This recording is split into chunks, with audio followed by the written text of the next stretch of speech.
국제업무단지 개발이 되면 이 국제업무단지로 인해서 트리플 효과를 얻을 수가 있다. 어디에 투자를 해야 되냐? 특강 시간에 오픈해서 말씀을 드리도록 하겠습니다.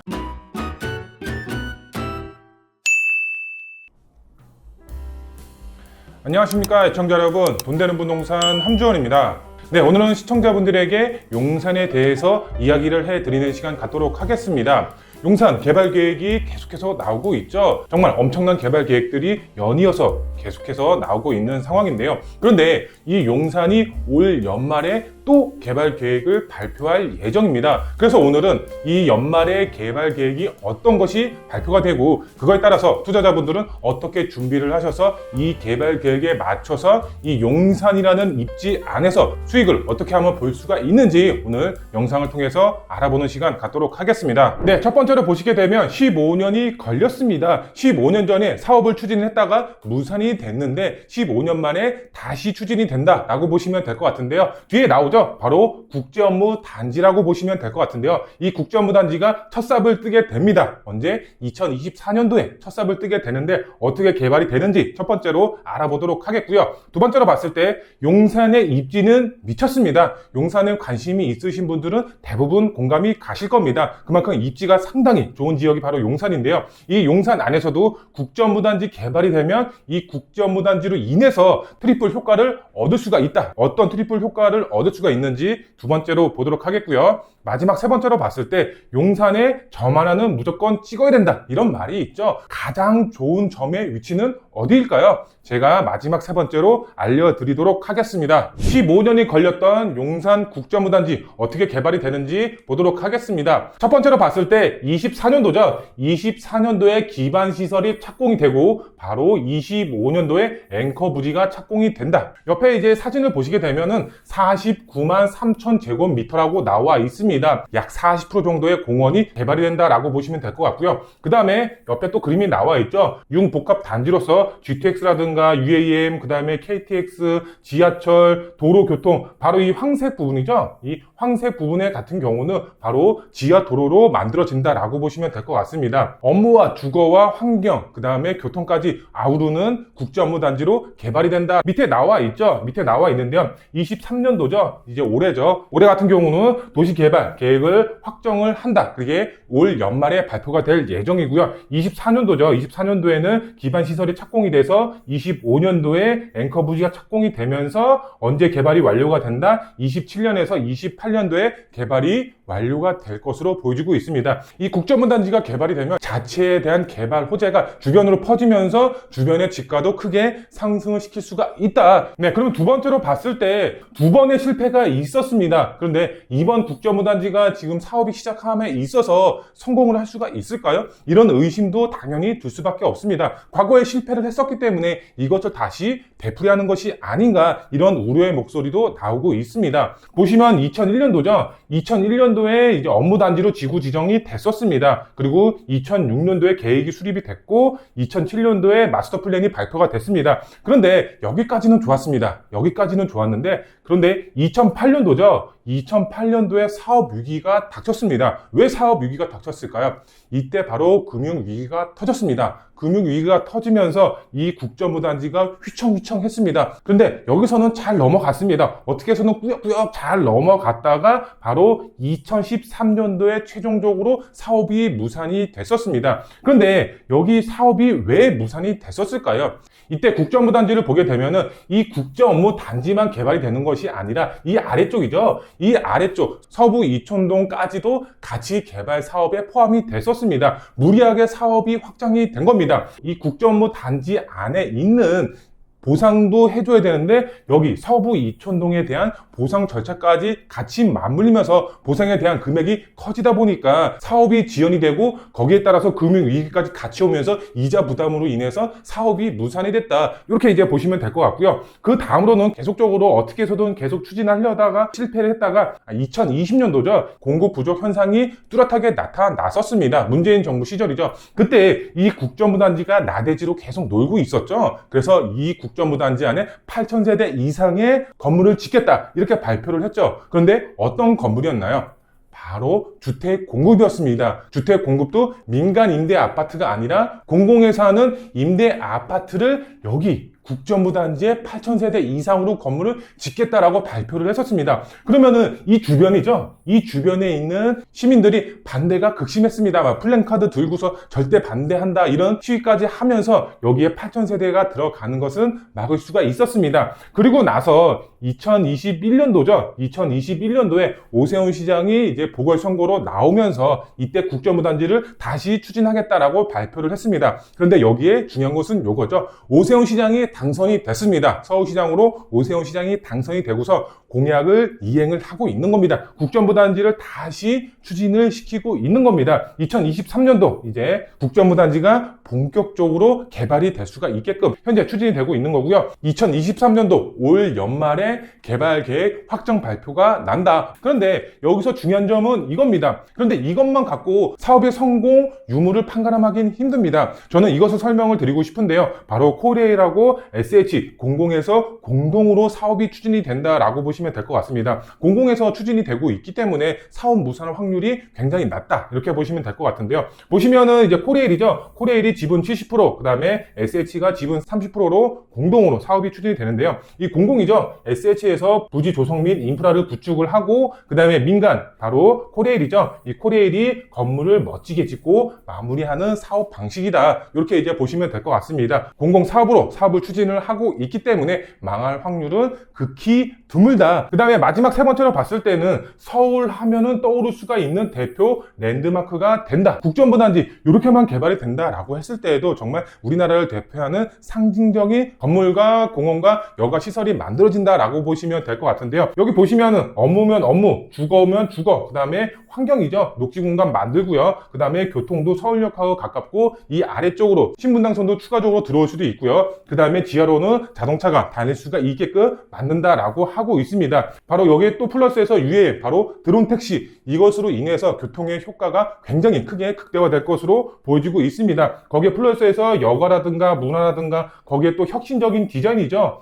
오세훈 시장이 추진하는 혁신적인 디자인 용적률을 추가적으로 올려줄 수가 있게끔 하는 정책 방향이죠. 그리고 마지막으로 친환경 소재로 만들어진다. 이렇게 이제 보시면 되겠습니다. 투자 상담은 02-749-6301 선착순 예약제로 운영이 되고 있습니다. 나를 위해 내 자녀를 위해 바로 전화주세요.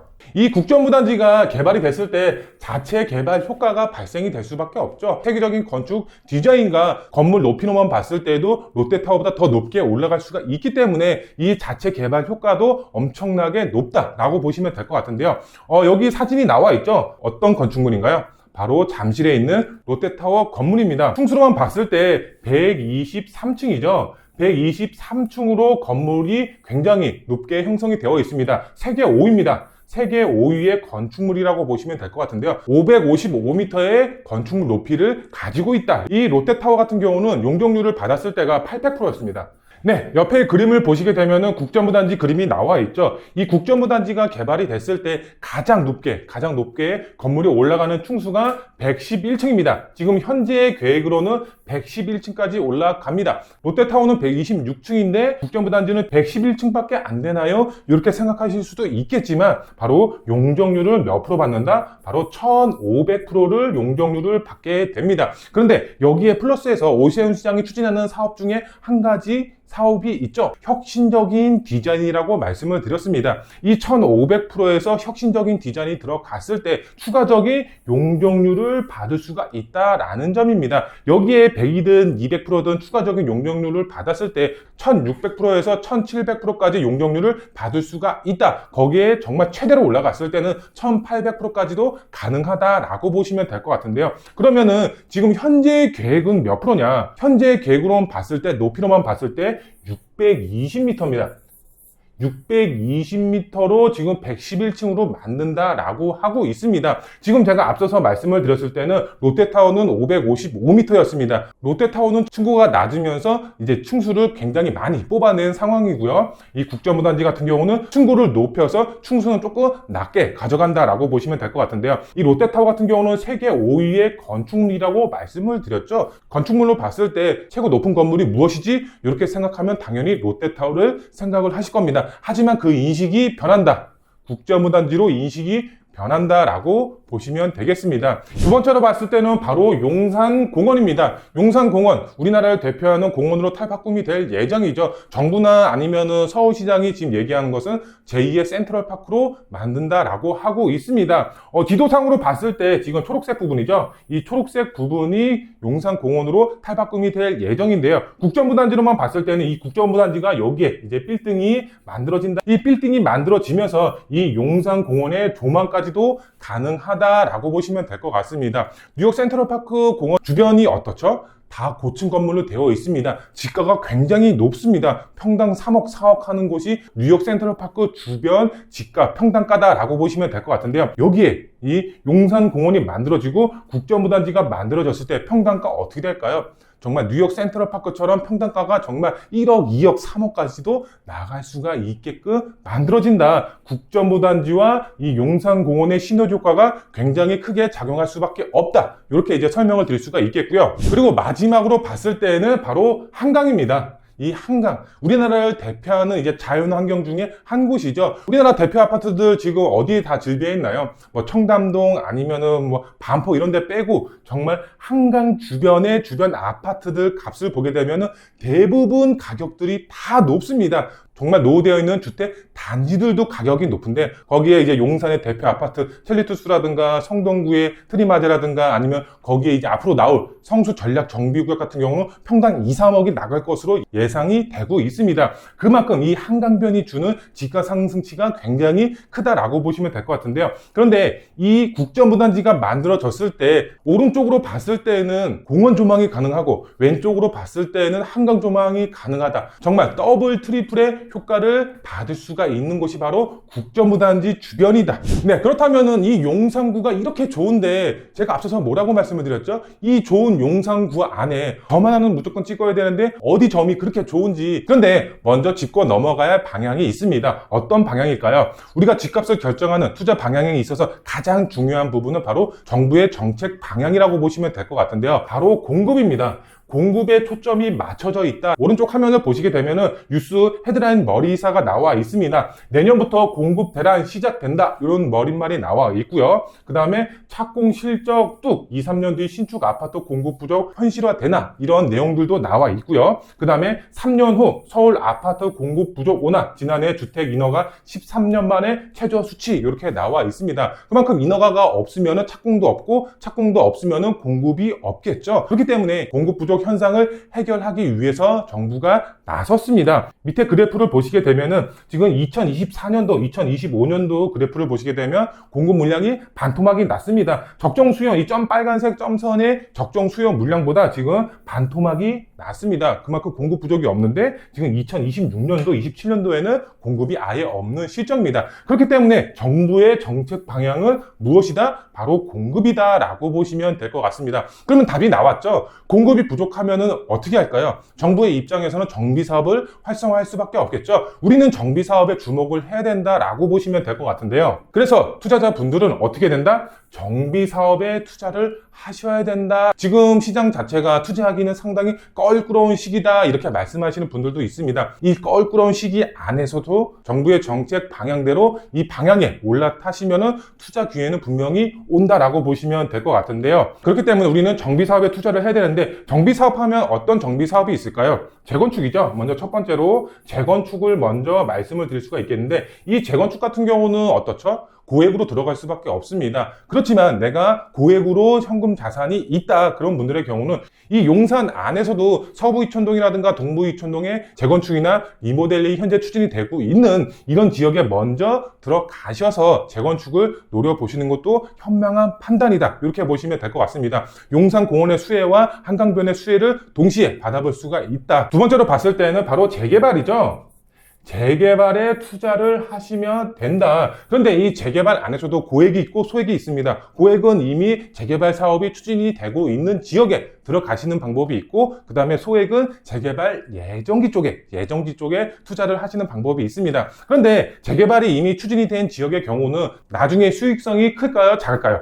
작을 수밖에 없겠죠. 프리미엄이 붙어 있기 때문에 그만큼 나중에 수익성이 그렇게 크지는 않다라고 보시면 될 것 같습니다. 투자 방향으로만 봤을 때에는 갭 투자죠. 갭 투자로 재개발 예정 쪽에 미리 소액으로 접근해 놓으셔서 조합원이 되시고 나중에 관리 처분이 돼서 프리미엄 받고 파셔도 되고, 아니면은 정말 아파트로 받으셨을 때는 집가 상승분이 내가 상상하는 것 이상으로 수익을 얻어 가실 수가 있다. 용산은 그런 입지 조건을 갖추고 있다. 마지막으로 어디에 투자를 해야 되냐? 그 지역의 경우는 저희가 특강 시간에 오픈해서 말씀을 드리도록 하겠습니다. 투자 상담은 02-749-6301 선착순 예약제로 운영이 되고 있습니다. 나를 위해, 내 자녀를 위해 바로 전화주세요. 오늘 영상은 여기에서 마무리해 드리도록 하겠습니다. 다음 영상에 더 알찬 정보로 찾아뵙도록 하겠습니다. 감사합니다.